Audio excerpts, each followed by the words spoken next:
इस वक्त की बड़ी खबर डीडीसी इंतखाबात के हवाले से आपको अहम खबर बता दें। अनंतनाग में रुझान नताइज में तब्दील हो रहे हैं। अनंतनाग के हिलर से कांग्रेस के अख्तर हुसैन ने जीत दर्ज कर ली है। अनंतनाग के बेरीनाग से आजाद उम्मीदवार पीर शहबाज ने जीत दर्ज कर ली है। पीर शहबाज ने जीए मीर के बेटे को शिकस्त दी है। किश्तवाड़ की बात करें तो किश्तवाड़ के त्रेगाम से बीजेपी के ओम प्रकाश ने जीत दर्ज कर ली है। डीडीसी इंतखाबात के हवाले से आपको अहम खबर बता रहे हैं। अनंतनाग में रुझान नताइज में तब्दील हो रहे हैं। अनंतनाग के हिलर से कांग्रेस के लीडर अख्तर हुसैन ने जीत दर्ज कर ली है। वहीं अनंतनाग के बेरीनाग से आजाद उम्मीदवार पीर शहबाज ने जीत दर्ज कर ली है। आपको बता दें, पीर शहबाज ने जीए मीर के बेटे को शिकस्त दी है। अनंतनाग के बेरीनाग से आजाद उम्मीदवार पीर शहबाज ने जीए मीर के बेटे को शिकस्त दी है। पीर शहबाज बेरीनाग से जीत दर्ज कर चुके हैं। वहीं किश्तवाड़ के त्रेगाम से बीजेपी के कैंडिडेट ओम प्रकाश ने जीत दर्ज कर ली है।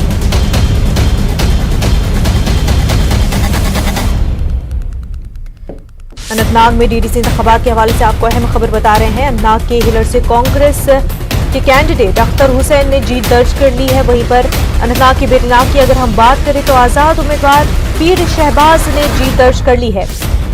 जीए मीर के बेटे को पीर शहबाज ने शिकस्त दी है। वहीं किश्तवाड़ के त्रेगाम से बीजेपी के कैंडिडेट ओम प्रकाश ने जीत दर्ज कर ली है।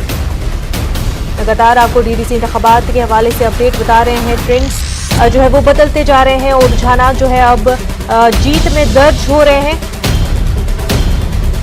और इसी हवाले से अनंतनाग के हिलर से कांग्रेस के कैंडिडेट अख्तर हुसैन ने जीत दर्ज कर ली है। आजाद उम्मीदवार पीर शहबाज ने अनंतनाग के बेरीनाग में जीत दर्ज कर ली है और उन्होंने जीए मीर के बेटे को शिकस्त दी है।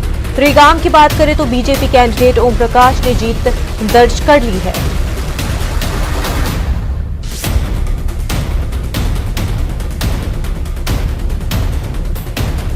गुपकार डिक्लेरेशन अलायंस की बात करें तो 67 सीट्स पर लीड बनाए हुए हैं अलायंस। वहीं पर 22 सीटों पर गुपकार डिक्लेरेशन अलायंस ने जीत भी दर्ज कर ली है। बीजेपी 55 सीटों पर जो है वो लीड बनाए हुए हैं। पीडीपी की अगर हम बात करें तो पीडीपी 12 सीटों पर लीड कर रही है। 10 सीटें पीडीपी जो है वो जीत चुकी है।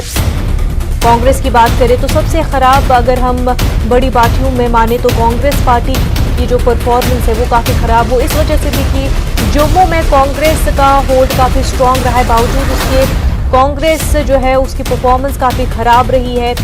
जिस तरह से दीगर पार्टियों ने कैंपेनिंग की कांग्रेस नहीं करती नज़र आई।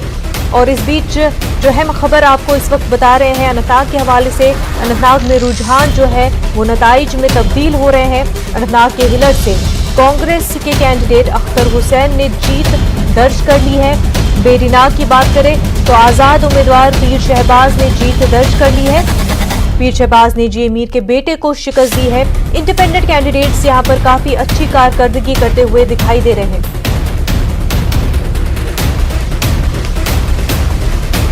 इस वक्त हमारे साथ पुलवामा से हमारे नुमाइंदे बिलाल खान जुड़ चुके हैं। बिलाल, किस तरह से रुझाना जो है अब जो जीत में तब्दील हो रहे हैं उसमें अगर हम देखें तो बीजेपी कहां पर नजर आती है और वहीं पर जो गुपकार डिक्लेरेशन अलायंस है उसकी क्या कुछ पोजीशन लग रही है?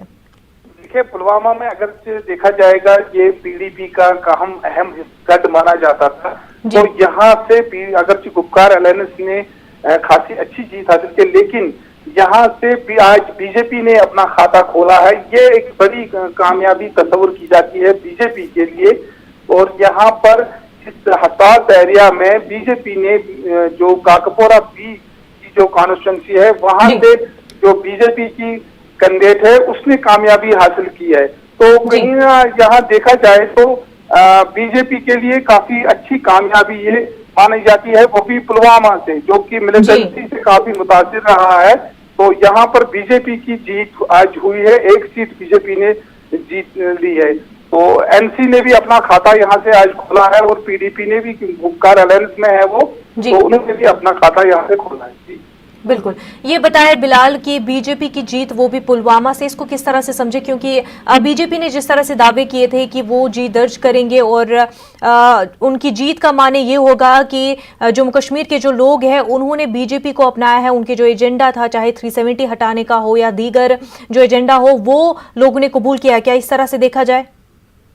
देखिए, अगर देखा जाए तो पुलवामा से अगर देखा जाए, मैंने कहा पहले ही कहा कि पीडीपी का काफी ये गढ़ माना जाता था और पीडीपी के जो इस वक्त के जो यूथ लीडर है वहीदुर रहमान परा जो एनआईए कस्टडी में है, उनके खिलाफ जो था वो बीजेपी का कैंडिडेट ही था जिसने 300 के करीब वोट हासिल किए हैं।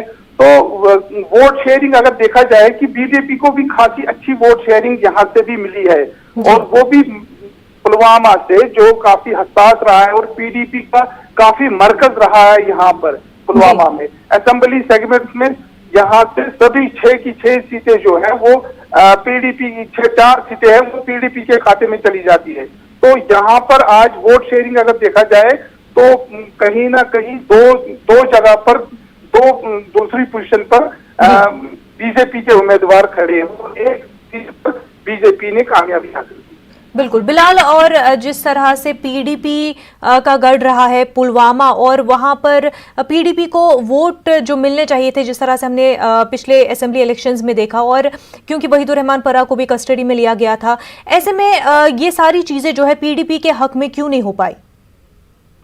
देखिए, अगर देखा जाए कि पीडीपी का जो देखा गया कि हुकूमत जब वो हुकूमत में थे तो उसके बाद जो कुछ टर्माइल यहाँ हुए हैं, उस टर्माइल का ज्यादा जो मेन जो था वो ओरिजिन था वो पुलवामा डिस्ट्रिक्ट ही था।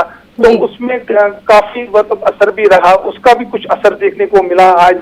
और दूसरी बात ये कि जो बीजेपी गवर्नमेंट के बाद जो हुकूमत किए उन लोगों ने और पंचायती राज को मजबूत बनाने के लिए जो बीजेपी ने काम किया है, तो जो जमीनी लेवल पे जो काम करने वाले हैं जो रूरल एरियाज में, उनको लगता है कि कहीं ना कहीं जो है रूरल डेवलपमेंट के लिए बीजेपी भी कुछ ठीक है। तो उस हवाले से जो और बीजेपी के कुछ उम्मीदवार अगर देखा जाए कुछ चाहे पुलवामा हो यहाँ पर नीवा कॉन्स्टिट्यूंसी में हो, उम्मीदवारों ने भी बेहतर काम किया है। उस बिना पर उनको आज अगर दूसरे नंबर पर भी आए हैं लेकिन वोट शेयरिंग उसने हासिल की है यहाँ से। लेकिन बिलाल, जिस तरह से महबूबा मुफ्ती लगातार ये कहती आ रही हैं कि उनको फेयर एंड फ्री कैंपेनिंग नहीं करने दिया गया, बीजेपी जिस तरह से लगातार कैंपेनिंग करती आ रही थी लेकिन वो मौका सही से पीडीपी को नहीं मिल पाया या अलायंस की दीगर पार्टियों को नहीं मिल पाया, क्या वो भी वजह समझी जा रही है? देखिए, अगर देखा जाए पुलवामा जो कि काफी हसास मिलिटेंसी मुतासिर रहा है, तो यहाँ पर कैंपेन उस हिसाब से ना तो बीजेपी नहीं है, किसी भी पार्टी ने उस हिसाब से कैंपेनिंग नहीं की है। पीडीपी का यहाँ पहले ही एक वोट बैंक अपना था, तो उस हिसाब से उनको उतनी कैंपेनिंग की भी जरूरत नहीं थी। कैंपेनिंग की जरूरत अगर थी तो वो थी बीजेपी को, लेकिन बीजेपी ने उस हिसाब से यहाँ पर कैंपेनिंग नहीं की है। एक भी जितने भी मतलब जो मरकज के चाहे वजीर आए हैं, वज़रा आए हैं या बड़े सियासी लीडरान आए हैं, चाहे उनमें शाहनवाज हुसैन भी आए थे, तो जो जिला पुलवामा में कोई भी लीडर उनका यहाँ इंतखाबी मुहिम में हिस्सा लेने नहीं आया। तो इंतखाबी मुहिम किसी भी उम्मीदवार ने उस हिसाब से यहाँ नहीं की है जो कि कहा जाए कि उसका असर कुछ देखने को मिला। इंतखाबी मुहिम काफी लो ही यहाँ रही, लेकिन फिर भी तो वोटिंग की शरह रही वो काफी बेहतर ही रही। जी बिलाल, ये बताएं कि इंडिपेंडेंट जो कैंडिडेट्स है उनकी परफॉर्मेंस किस तरह से अभी देखी जा रही है, क्योंकि हम देखें तो दीगर कॉन्स्टिट्यूंसीज में भी इंडिपेंडेंट कैंडिडेट जो है वो बेहतर परफॉर्म करते हुए दिखाई दे रहे हैं। देखिए, यहाँ पर कुछ सीटें जो है इन्होंने मखसूस रखी है खवातीन के लिए। अभी यशगोजा में जो है एसटी खवातीन के लिए इन्होंने सीट रखी थी हुकूमत ने, तो उसके बाद वहां पर पहली बार जो एसटी खवातीन है वो मैदान में आ गई है। उससे क्या हुआ कि जो खवातीन है वहां की वो पहली बार आई है वोट देने के लिए, कि उनको लगा कि हमारी खवातीन है कि खातून है कि उस उम्मीदवार को हम देखेंगे, क्योंकि आज तक जो एसटी की पॉपुलेशन के लोग जो है पसमानदा ही ज्यादा रहती है और एजुकेशन के हिसाब से काफी बैकवर्ड ही रहते हैं, तो खवातीन उनमें से ज्यादा बैकवर्ड रहती है। तो इस बार इन्होंने एक काम किया कि एसपी के उम्मीदवार को सामने लाया, उसमें उस हिसाब से जितनी भी पार्टियां हैं उनको वहां पहले कैंडिडेट नहीं मिला, फिर वहां से इंडिपेंडेंट कैंडिडेट खड़े हुए। बिल्कुल बिलाल, आपको यहाँ पर रोकना चाहेंगे। इस वक्त एक बड़ी खबर सामने आ रही है, नाजरीन को बता दें, डीडीसी इंतखाबात कश्मीर डिवीजन में अब तक के नताइज सामने आ रहे हैं। 13 आजाद उम्मीदवारों ने जीत हासिल कर ली है। बीजेपी ने 3 सीटों पर बाजी मारी है। कांग्रेस की झोली में भी 3 सीटें गई हैं। 5 सीटों पर नेशनल कॉन्फ्रेंस ने कब्जा जमा लिया है। 4 सीटों पर अपनी पार्टी ने जीत दर्ज कर ली है।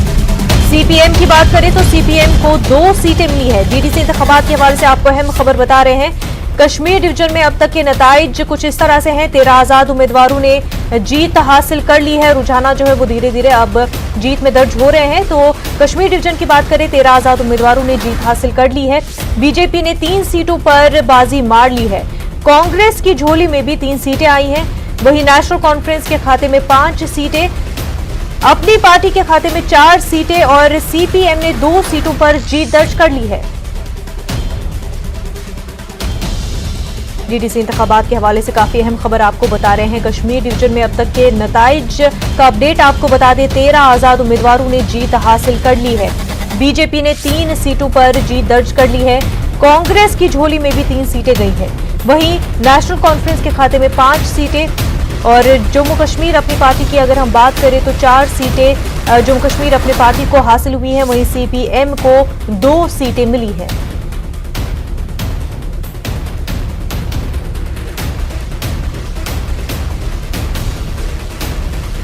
अब धीरे धीरे जो है रुझानात वो जीत में तब्दील हो रहे हैं। इस वक्त के अपडेट्स बता दें, कश्मीर डिवीजन में 13 आजाद उम्मीदवारों ने जीत दर्ज कर ली है। बीजेपी ने 3 सीटों पर बाजी मार ली है। वहीं कांग्रेस की झोली में 3 सीटें गई हैं। आजाद उम्मीदवार बेहतर कारकर्दगी करते हुए यहां पर दिखाई दे रहे हैं। 13 आजाद उम्मीदवारों ने जीत दर्ज कर ली है। 5 सीटों पर नेशनल कॉन्फ्रेंस को जीत हासिल हुई है। वहीं अपनी पार्टी ने 4 सीटें अपने नाम कर ली है। सीपीएम को 2 सीटें मिली हैं।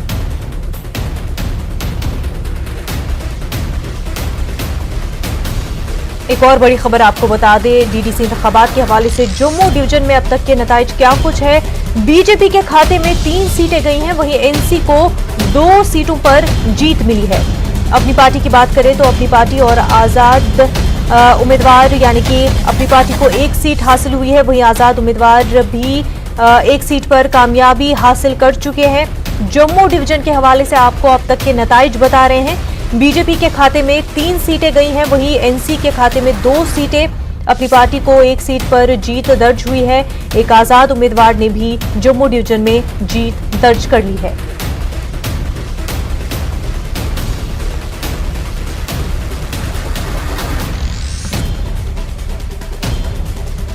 वहीं कुपवाड़ा के दरमुला हल्के में रियासती इलेक्शन कमीशन के हुक्म के बाद वोटों की गिनती रोक दी गई है।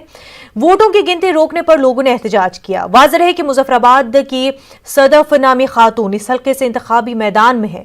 हमारे नुमाइंदे यहिया सुल्तान ने पीडीपी लीडर और राज्यसभा मेंबर फयाज अहमद मीर से इस सिलसिले में बातचीत की।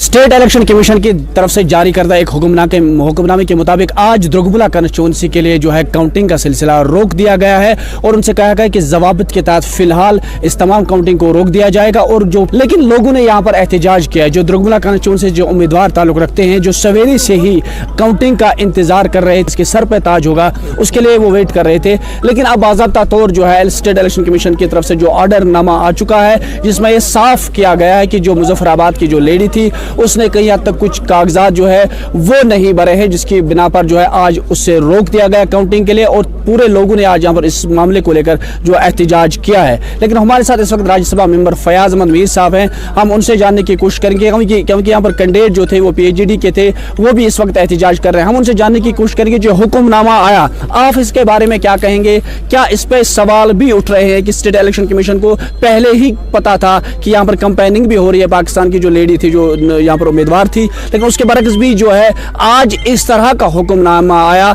जिस पर कई सवाल जो है स्टेट इलेक्शन कमीशन के लिए खड़े हो रहे हैं। हाँ फयाज साहब, आपका बहुत बहुत शुक्रिया। तो क्या कहेंगे आप, अचानक रोक दिया गया, ऑर्डर निकला? देखिए, मुझे नहीं लगता कि इलेक्शन कमीशन का कोई जवाब बनता है कि वो यहाँ पे काउंटिंग जो उन्होंने अभी डेफर की है। जहाँ तक सवाल है, अगर आपको याद होगा जिस दिन इस जो सदफ नाम की जो एक कैंडिडेट है उन्होंने जब फार्म दाखिल किया था उसी वक्त उस पर एतराज़ हुआ था, तो इलेक्शन कमीशन को उसी वक्त तो सोचना चाहिए था इस बारे में।